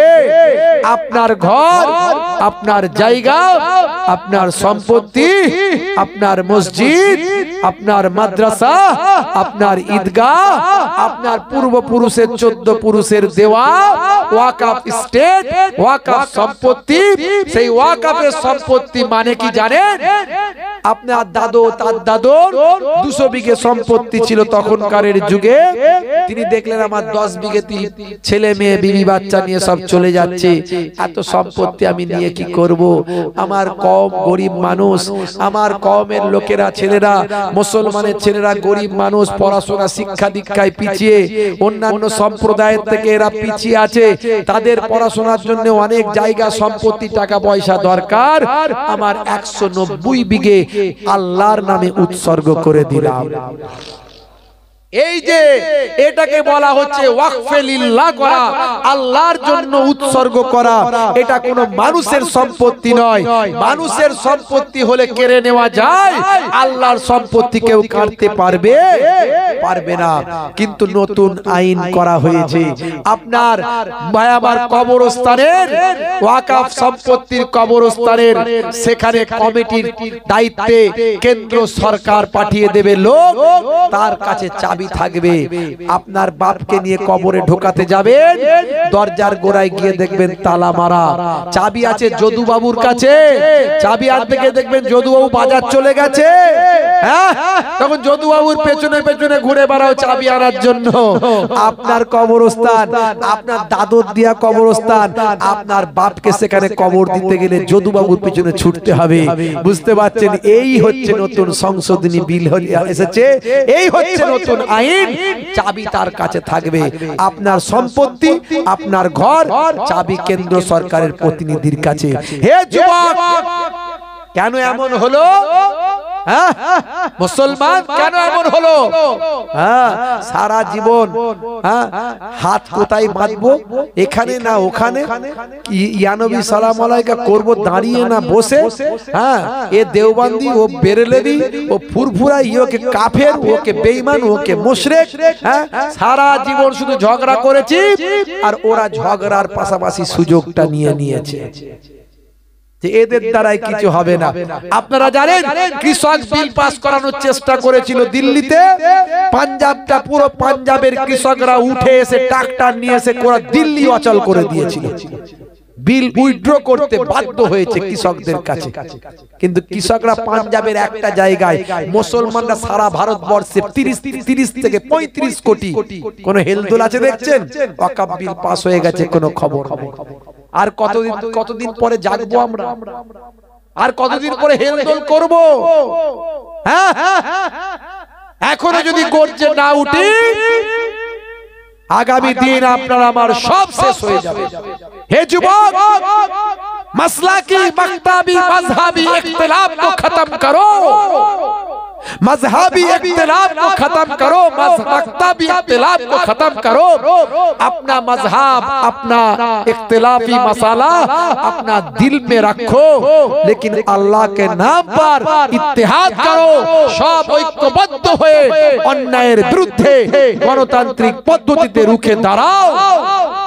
যুবকেরা, তরুণেরা, মুরব্বিয়ানেরা, মুসলমান হিন্দু ভাইদের দেবত্ব সম্পত্তি আছে, খ্রিস্টান জৈন বৌদ্ধের তাদের নিজস্ব ঐশ্বরিক সম্পত্তি আছে। আজকে ওয়াকফের উপরে আঘাত এসেছে, আগামী দিন তাদের উপরেও আসবে। আপনারা জানেন ভাইরা আমার, তরুণ যুবকেরা আমার, মুরব্বিয়ানেরা আমার, এরকম যদি চলতে থাকে, এরা শুধু মুসলমানদের নেবে না, সবাই নেবে। যদি না হতো তাহলে দলিত আদিবাসীদের উপর অত্যাচার কেন হচ্ছে? শুধু মুসলমানদের উপর অত্যাচার হয়নি, দলিত আদিবাসী পিছিয়ে পড়া মানুষের উপর অত্যাচার হচ্ছে। আপনারা জানেন, দেখতে পাচ্ছেন ভাইরা আমার, একটার পর একটা ঘটনা ঘটছে। আজও পুলওয়ামার বিচার হয়নি। হয়েছে? পুলওয়ামায় এত সেনা মারা গেল, এত সেনা শহীদ হয়ে গেল, যারা আমাদের দেশের জন্য রক্ষাকর্তা ছিল, যারা আমাদের দেশের জন্য নিজেদের জীবনকে উৎসর্গ করত, সেই তাদের শত শত গাড়ি, শত শত ভাই আমার সোলজার, সেনা, সৈন্য একটা রাস্তা দিয়ে যাবে, সেই রাস্তার রেস্ট্রিকশন থাকবে না? সেই রাস্তায় কি করে জঙ্গি ঢুকতে পারে? জঙ্গি ঢুকলো কেমন করে? সরষের ভিতরে ভূত। অনেক কিছুই ঘটনা ঘটছে, কিন্তু ধরা যাচ্ছে না আসল কি জিনিস। তদন্ত কে করবে? কার তদন্ত করবে? কোথা থেকে তদন্ত করবে? ভালো করে খবর নিলে সব ধরা পড়বে। বুঝতে পারছেন? এই যে কুম্ভ মেলা হলো, বুঝতে পারছেন? উত্তরপ্রদেশে কুম্ভ মেলা, এখন শঙ্করাচার্য নিজেই প্রশ্ন তুলছেন, বড় বড় ধর্মগুরুরা প্রশ্ন তুলছেন, এর তদন্ত হওয়া দরকার বলছেন।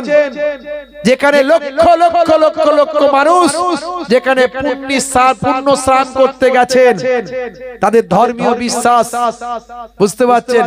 আমার অমুসলিম হিন্দু ভাইদের ধর্মীয় বিশ্বাস, একটা সময়ে পুণ্য স্নান করলে তাদের পূর্বের পাপ রাশি মাফ হয়, ক্ষমা হয়, এরকম ধর্মীয় বিশ্বাস। প্রত্যেক ধর্মকে আমি সম্মান করি, যার যেটা ধর্মে আছে সে সেটা মেনে চলবেন। ইসলাম অন্য ধর্মকে সম্মান করতে শিখিয়েছে, আমি অন্য ধর্মকে সম্মান করি। কিন্তু ইন্টারনেটে দেখতে পাচ্ছি এই পুণ্য স্নান করার সময় হঠাৎ করে মাইকিং করে বলা হলো, তোমরা এখনো ঘুমিয়ে আছো, তোমরা পুণ্য পেতে চাও না, তাড়াতাড়ি গিয়ে তোমরা স্নান করো। এই রাতের বেলা গভীর রাত্রিতে যখন এই ঘোষণা হয়ে গেল, সবাই পুণ্য লাভ করার জন্য একসঙ্গে ছোটা শুরু করলো। এই করতে গিয়ে পদপিষ্ট হয়ে বহু মানুষ মারা গেল। সরকারি মতে বলছে 30 জন, কিন্তু বেসরকারি মতে বলছে শত শত মানুষ। উত্তরপ্রদেশ সরকার গোপন করছে, এই তথ্য গোপন করছে বলে বিভিন্ন চ্যানেলে নিউজ হয়েছে। ভাইরা আমার, প্রশ্ন এখানে অনেকেই প্রশ্ন করছেন, এটা কি পরিকল্পিত ষড়যন্ত্র? এত মানুষ একসঙ্গে যাবে, ব্যবস্থাপনা ঠিক থাকবে না, তাতে পদপিষ্ট হয়ে মারা যাবে, অন্যদিকে মোটিভটা ঘুরিয়ে দেওয়া হবে। সবই ভাই আমার এখন আশ্চর্যের বিষয়, ভাবনার বিষয়, ভাই আমার তদন্তের বিষয়, আর চেতনা জাগ্রত করার বিষয়। আমি কি বলবো, সব দেখা যাচ্ছে আস্তে আস্তে এগুলো কেন ঘটছে। ভাইরা আমার, শুধু বিপদে মুসলমান নয়, বিপদে সবাই আছে। তাই আমাদের সবাইকে অন্যায়ের বিরুদ্ধে গণতান্ত্রিক পদ্ধতিতে সংবিধানকে মান্যতা দিয়ে রুখে দাঁড়াতে হবে। Doctor B.R.. আম্বেদকরের উপর আঘাত করা হচ্ছে, সংবিধানের উপর আঘাত করা হচ্ছে, এগুলো আমাদেরকে রক্ষা করতে হবে। তাহলে আগামী দিন ভবিষ্যৎ কিন্তু সকলের খারাপ আছে, মুসলমানদের তো খারাপ আছে, তাছাড়া সবাইয়ের খারাপ আছে। তাই আমাদের সবাইকে ভাবতে হবে, হে মুসলমান, আর কতদিন ঘুমিয়ে থাকবে, আর কতদিন মাযহাবি মাকতাবি মাসলাকি ইখতিলাফ করবে, আলেমে আলেমে দ্বন্দ্ব, বক্তায় বক্তায় লড়াই, হুজুরে হুজুরে দ্বন্দ্ব, আর কতদিন করবে?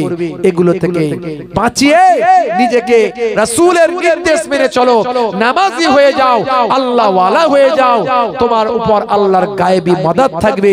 পৃথিবীতে ফেরাউন, নমরুদ, সাদ্দাত, হামান, কারুন এসেছিল, কিন্তু পৃথিবীতে আমার আল্লাহ মুসা নবীকে, দাউদ নবীকে, সুলাইমান নবীকে, আমার আপনার নবীকে, সেই জামানায় নবীর আল্লাহর বন্ধুদেরকে আল্লাহ হেফাজত করেছেন, জালেমদেরকে ধ্বংস করে দিয়েছেন। আপনি নামাজি হয়ে যান, আল্লাহর কুদরতি মাদদ, গায়েবী মাদদ আপনাকে আল্লাহ দেবেন ইনশাআল্লাহ। ভাইরা আমার, তরুণ যুবকেরা আমার, মুরব্বিয়ানেরা আমার, আপনাদের খেদমত থেকে বিদায় নেব। লম্বা চওড়া আলোচনা নয়, দুটো কথা বললাম, তার মধ্যে একটা হলো নামাজ। আর এত সুন্নত গুলোর মধ্যে সবচেয়ে বড় সুন্নত হলো, যত সুন্নত বললাম সবচেয়ে বড় সুন্নত হলো মুখের দাড়ি। মুখের দাড়ি, অনেকে দাড়ি রাখতে লজ্জা পায়। আমি বলি, বিরাট কোহলি দাড়ি রেখেছে, হরভজন সিং দাড়ি রেখেছে, লিওনেল মেসি দাড়ি রেখেছে, তো আপনার দাড়ি রাখতে লজ্জা কিসের? বড় দাড়ি রাখতে লজ্জা হয়, ছোট দাড়ি রাখে। যখন ইমানের শক্তি বেড়ে যাবে তখন বড় দাড়ি রাখবেন। আজ বেঁচে আছেন, কাল বেঁচে থাকবেন, গ্যারান্টি আছে? দাড়ি তো মুখের সৌন্দর্য, নেতা মন্ত্রী খেলোয়াড় প্লেয়াররা রেখেছে। বড় রাখতে লজ্জা হয়, ছোট রাখেন। কিন্তু যদি মারা যান, কবরে দাড়িওয়ালা হয়ে ঢুকবেন। মুনকার নাকির ফারিস্তা যখন বলবে মান রব্বুকা, তখন দেখতে পাবে নবীর সুন্নত বলে মুখে দাড়িটা রাখা, হতে পারে ওই দাড়িটা হবে নাজাতের জারিয়া। এই দুটো জিনিস নিয়ে আজকের মজলিস থেকে যান। এক হলো নামাজ, এক হলো দাড়ি। বলুন ইনশাআল্লাহ, বলুন ইনশাআল্লাহ। কারা কারা নামাজি হব হাতটা তুলে দেখান তো একবার দেখি। মাশাআল্লাহ, নারায়ে তাকবীর, নারায়ে তাকবীর। এই অনেকে হাত তোলেনি, তার মানে কি নামাজ পড়বেন না নাকি? একটু হাতটা তোলেন, তোলেন, তোলেন। আরে আল্লাহ ক্যান্সার দিতে পারে না, পারে না? টিউমার, প্যারালাইসিস, হার্ট অ্যাটাক দিতে পারে না, পারে না? নারায়ে তাকবীর, নারায়ে তাকবীর। মাশাআল্লাহ, সকলে নামাজি হয়ে যান। দাঁড়িয়ে নামাজ পড়তে কষ্ট হলে বসে পড়ুন, বসে কষ্ট হলে শুয়ে পড়ুন, কিন্তু নামাজ ছাড়বেন না। কাজা হলে কাজা পড়ুন, আল্লাহর গায়েবী মাদদ পাবেন। বেনামাজির শাস্তি আল্লাহ কঠিন কঠিন দিয়েছেন, দুনিয়াতেও কামিয়াবি হবে না, আখিরাতেও হবে না। তাই বাবাজি আমার নামাজটা পড়বেন, মুখের দাড়িটা ছোট হলেও রাখুন, ওয়াজ শোনা সার্থক হবে। আপনাদের খেদমত থেকে বিদায় নেব, দোয়া করবেন, আমি দোয়া করি, আমার জন্য দোয়া রাখবেন। ভাই আমার, কিছু যেন দিনের কাজ করতে পারি, কিছু যেন দিনের কাজ রেখে যেতে পারি, যার জন্য নাজাত হবে, নাজাতের জারিয়া হবে। আপনারা সকলে দিনের কাজকে ভালোবাসবেন, দিনের কাজের সঙ্গে যুক্ত থাকবেন, ওটা নাজাতের জারিয়া হয়ে যাবে। বাবা মা, যাই হোক, প্রত্যেকে 3 বার সূরা ফাতিহা, আলহামদুলিল্লাহ শরীফ, 3 বার সূরা ইখলাস, কুল হুয়াল্লাহ শরীফ, 3 বার দরুদ শরীফ পাক তেলাওয়াত করেন, আখেরি মোনাজাত করা হবে। আউযু বিল্লাহি মিনাশ শাইতানির বিসমিল্লাহ। আলহামদুলিল্লাহি রাব্বিল আলামিন আর রহমানির রহিম ইয়াকা না'বুদু ইহদিনাস সিরাত। এই গ্লাসটা দেবেন আমাদের, তো গ্লাসটা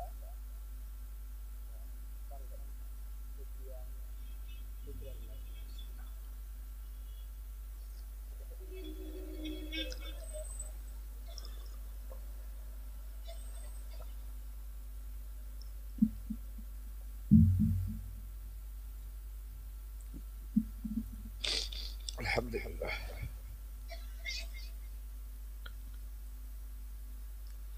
আউযু বিল্লাহি মিনাশ শাইতানির রাজিম। আলহামদুলিল্লাহ রাব্বিল আলামিন।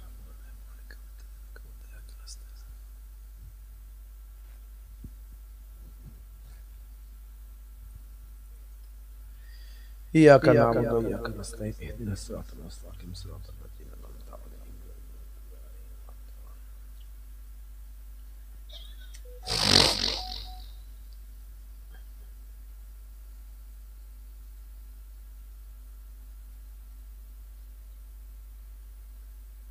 اهدنا الصراط المستقيم صراط الذين أنعمت عليهم.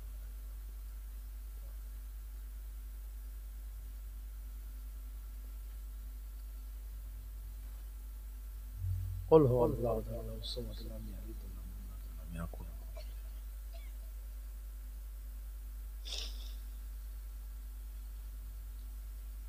قل هو الله أحد الصمد لم يلد ولم يولد.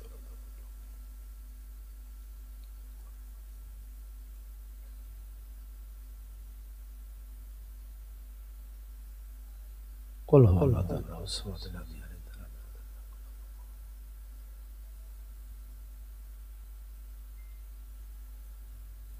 بسم الله الذي لا يضر مع اسمه شيء في الأرض ولا في السماء وهو السميع العليم.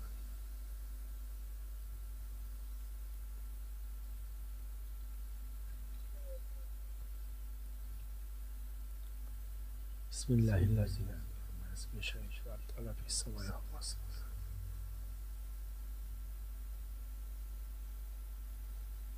اللهم صل على سيدنا محمد.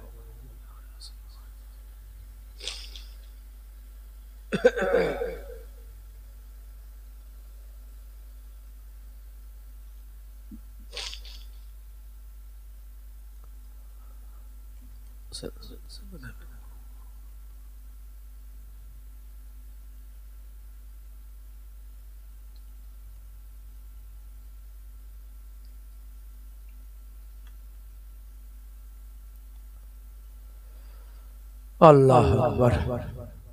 একবার আমার সঙ্গে সকলে তওবা ইস্তেগফার করেন, সকলে পড়েন আস্তাগফিরুল্লাহ রাব্বি মিন কুল্লি জামবি ওয়া আতুবু ইলাইহি লা হাওলা ওয়ালা কুওয়াতা ইল্লা বিল্লাহিল আলিউল আযীম।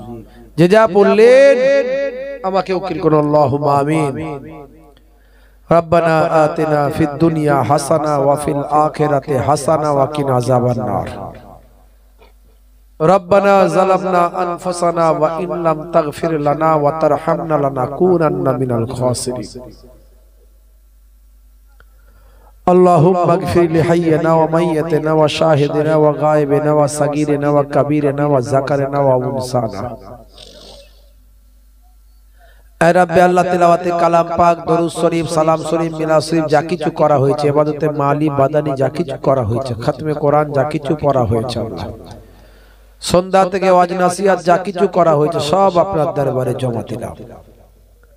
তাবারুকের ব্যবস্থা যা কিছু করা হয়েছে মাহবুদ সব আপনার দরবারে জমা দিলাম। আল্লাহ ওলামা হযরতরা যা ওয়াজ নসিহত করেছেন, সন্ধ্যা থেকে ওয়াজ নসিহত করেছেন, আল্লাহ আমার মাহবুদ পড়তে বলতে কইতে ভুল ত্রুটি মার্জনা করে যদি কিছু সওয়াব দিয়ে থাকেন এই সবখানাকে আমাদের নবী, নবীদের নবী, নূর নবী, সরকারে দো জাহাं সুলতানে মদিনা, নবীউল আম্বিয়া, পাক নাম, পবিত্র নাম, শরীফ নাম হুজুরের রওজায়ে আকদাসে এই সওয়াবখানা পৌঁছে দিন। खत्म कुरान 4 खत्म अल्लाह खत्म कुरान करा আছে সব আপনার দরবারে।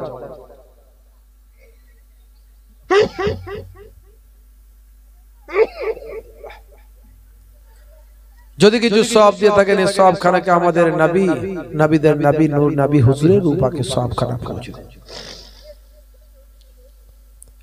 खास करे बाबा आदम अलैहि सलातु वस्सलाम থেকে तमाम नबीयीन, सिद्दीकीन, शुहदा, सालिहीन, आइम्माए किराम, मुस्ताहिदीन, मुहद्दिसीन, मुफस्सिरीन, हुज्जाजे किराम, हुफ्फाजे किराम, आबिदीन, जाकिरीन, सालिहीन बंदा बंदीদের रूप आगे ए सवाब खाना पहुंचे দিন। কোলে কোলে সামনে সামনে বসিয়ে দাও, পেছন দিক থেকে দেওয়া শুরু করে দাও তো তাড়াতাড়ি হয়ে যাবে। সামনাসামনি বসি।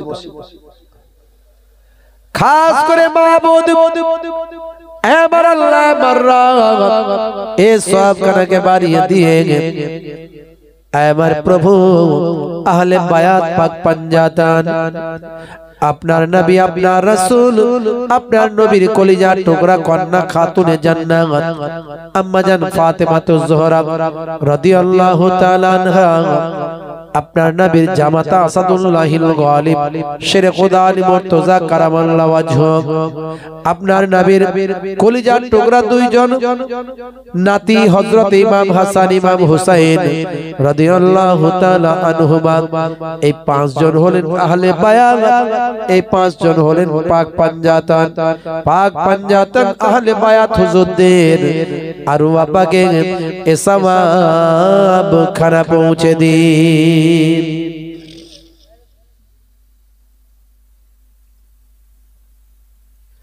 খাস করে সওয়াব খানাকে বাড়িয়ে দিন। আমার মাবুদ আমার আমার আল্লাহ মেহেরবানি করে আমাদের দোয়াকে কবুল করে নিন। এই সওয়াবখানাকে বাড়িয়ে দিয়ে ওলিদের বাদশা, ওলিদের নেতা হুজুর হযরত গাউসে আজম বাবা বড় পীর আব্দুল কাদের জিলানী আল বাগদাদি হুজুরের রূপাকে এই সওয়াবখানা পৌঁছে দিন। हिंदुल ओली हजरत ख्वाजा गरीब नवाज माइनुद्दीन चिश्ती अजमेरी संजरी रहमतुल्लाह अलैह, ख्वाजा बकीबुल्लाह मुआली कलंदर सनाउल्लाह पनिपति हजरत अहमद सा सुल्तान सा हाजी अली सा मौला अली सा फातिह अली वाइसी हुजूर दे अरवा बगे ऐसा आप खाना पहुंचे दी।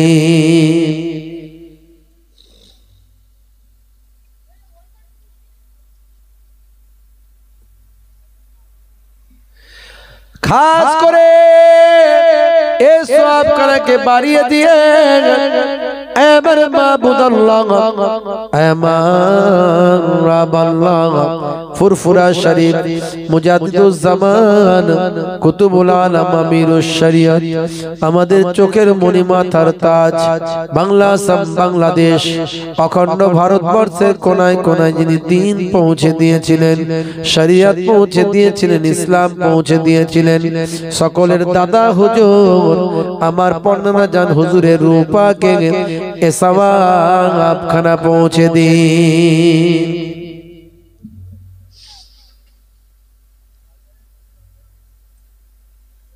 বড় হুজুর পীর কেবলা রাহমাতুল্লাহ আলাইহি বর্ণনা জান, মেজলা হুজুর পীর কেবলা রাহমাতুল্লাহ আলাইহি মেজুনানা জান, সেজলা হুজুর পীর কেবলা রাহমাতুল্লাহ আলাইহি সেজুনানা জান, নওয়া হুজুর পীর কেবলা রাহমাতুল্লাহ আলাইহি নওয়া নানা জান, নানা জান ছোট হুজুর পীর কেবলা রাহমাতুল্লাহ আলাইহি হুজুরদের আরওয়া পাকে এ সওয়াব খানা পৌঁছে দিন। খাস করে সওয়াব খানাকে বাড়িয়ে দিয়ে আমার মায়াপুর পীর নগরী হুজুর পীর কেবলা, খাস করে আমার পূর্বপুরুষ যারা আহলে বায়াতের খানদান যারা ছিলেন, আমার পূর্বপুরুষ ইরানের কেরমান থেকে এসেছিলেন। ইরানের কেরমান থেকে করিসন্ডা হয়ে পীরনগর হরিণ খোলা দরবার শরীফ, খাস করে পর্দাদো জান হযরত পীর সৈয়দ ওসমান আলী কেরমানি আল হাসানি ওয়াল হুসাইনি পর্দাদো জান হুজুরের রূপাকে এ সওয়াব খানা পৌঁছে দিন। দাদা জান পীর নগরী হুজুর পীর কেবলা রাহমাতুল্লাহ আলাইহি হুজুরের রূপাকে এ সওয়াব খানা পৌঁছে দিন। দাদা জানের দ্বিতীয় বাড়ি আমার হরিণ খোলা দরবার শরীফ, আমার হরিণ খোলা দরবার শরীফের আশেপাশে তবে আপনার নেক বান্দা ওলিয়া উলিয়ার আরাম ফরমাচ্ছেন, প্রত্যেকের আরু আবাকে এ সওয়াব খানা পৌঁছে দিন।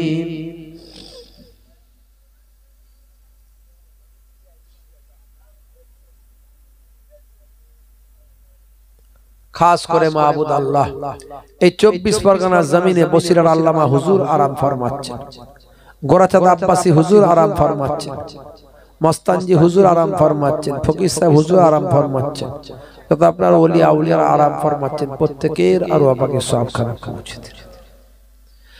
খাস করে মাহবুব আমরা যারা এখানে হাজিরা দিয়েছি, আমাদের কারো জনম দুঃখী বাপ কবরে, জনম দুঃখিনী মা, দাদা জান দাদি জান কবরে, নানা নানি কবরে, আত্মীয় স্বজন গুলো কবরে, মাহবুব আমার আল্লাহ আমার প্রভু, কারো বাপ কারো মা কারো দাদা কারো দাদি, আহারে বাপের ভালোবাসার কথা মনে পড়লে বুকটা ফেটে যায়, মায়ের মহাব্বতের কথা মনে পড়লে বুকটা ফেটে যায়।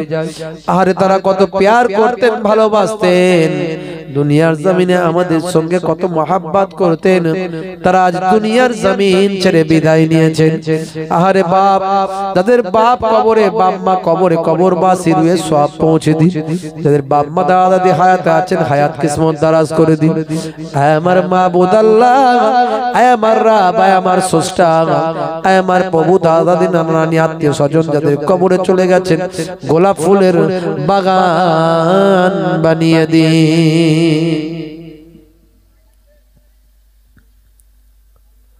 আমার মায়েরা বোনেরা আমিন আমিন করে দোয়া চাই। আয় আমার আল্লাহ, আয় আমার মাবুদ, আয় আমার স্রষ্টা, আমার মায়েরা আমিন আমিন করে দোয়া চাই। আল্লাহ আমার মায়েদের দোয়াকে কবুল করে। আয় আল্লাহ তারা আজকে শ্বশুর বাড়িতে আছে, বাপ কুল মা কুল শ্বশুর কুল শাশুড়ি কুলে সব পৌঁছে দেন। আমার মায়েদের নিয়তকে কবুল করুন, শরীরকে সুস্থ রাখুন, স্বামী ছেলে মেয়ে আলা ওলাদের সুখের সংসার বানিয়ে দিন।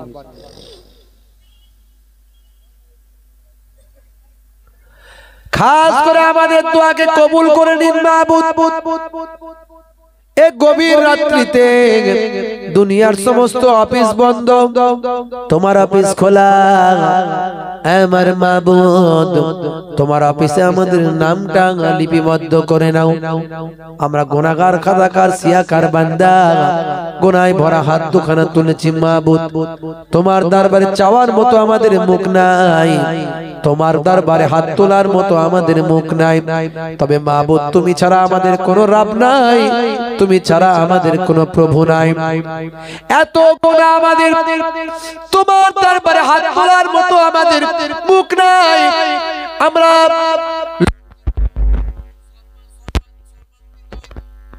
লজ্জিত শর্মিন্দা হয়ে, লজ্জিত হয়েও তোমার দরবারে ঘুরিয়ে হাত তুলেছি মাবুদ, তুমি ছাড়া তো কেউ আমাদের রব নাই। আরে বাপের গুনাহ যদি সন্তান জানতো, সন্তান বলে পরিচয় দিতে লজ্জা পেত।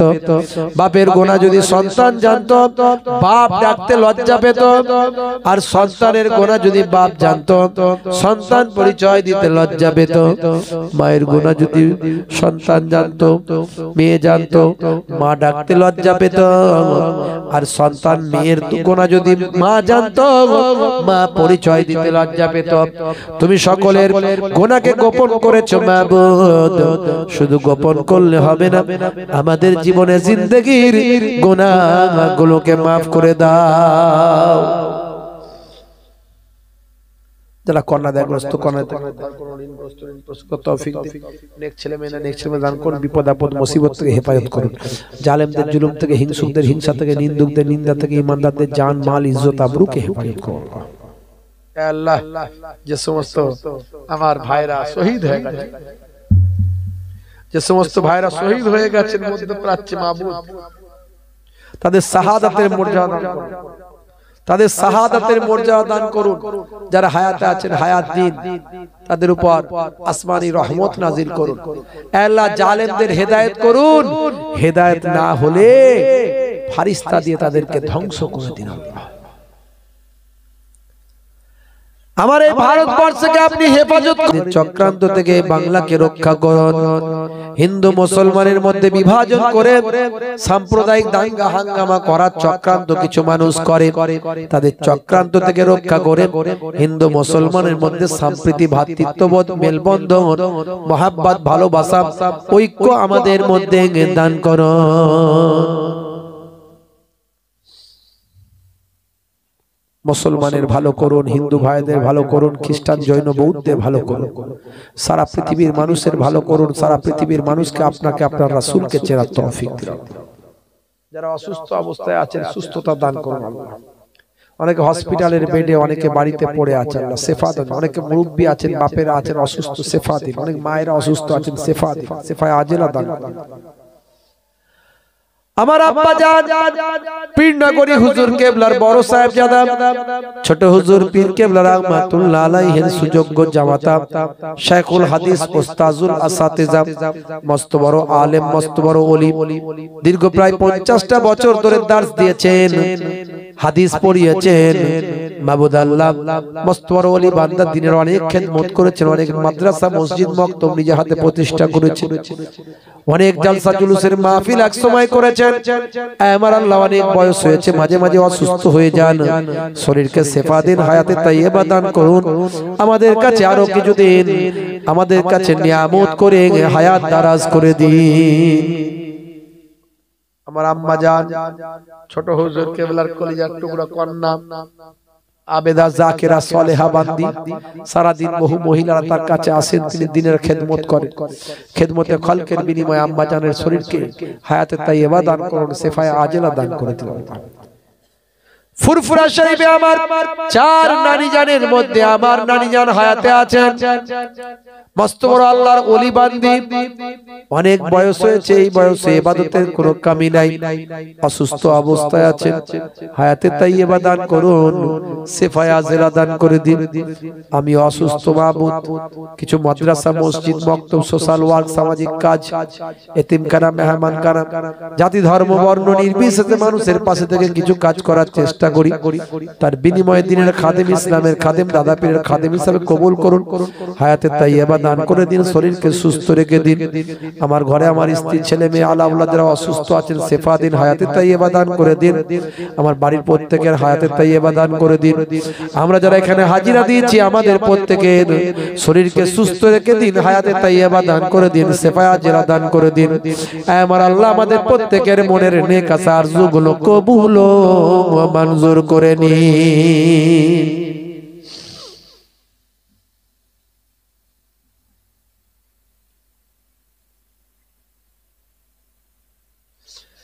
শেষ দোয়া মরতে আমাদের হবে, মৃত্যু ছাড়া কেউ রেহাই পাইনি আর পাবো না। মওতটা যখন আমাদের দেবেন, রাস্তাঘাটে পড়ে যেন মওতটা না হয়, অ্যাক্সিডেন্ট মওত দেবেন না, হঠাৎ মৃত্যু আমাদের দেবেন না, ক্যান্সার টিউমার প্যারালাইসিসে মওতটা যেন না হয়, বেইজ্জতের মওত দেবেন না, কুকুর শুকরের মতো রাস্তার ধারে মরে না পড়ে থাকি। মওতটা যখন আমাদের দেবেন যেন রমজান মাস হয়, জুম্মার দিন হয়, রোজা রাখা অবস্থায় পাক কালেমা শরীফ পড়তে পড়তে আপনার নবীর চাঁদ মুখখানা দেখতে দেখতে মওতটা নসিব করে দিন। আমিন আমিন আমিন আমিন আমিন লা ইলাহা ইল্লাল্লাহ, আরো জোরে লা ইলাহা ইল্লাল্লাহ, লা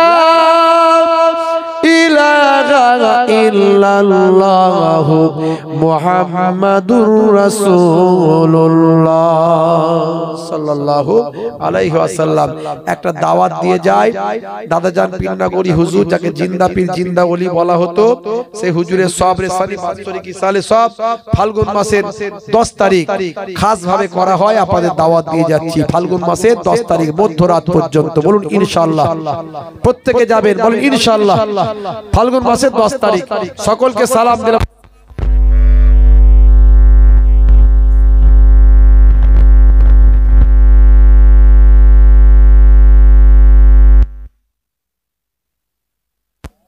কাছে নাম্বার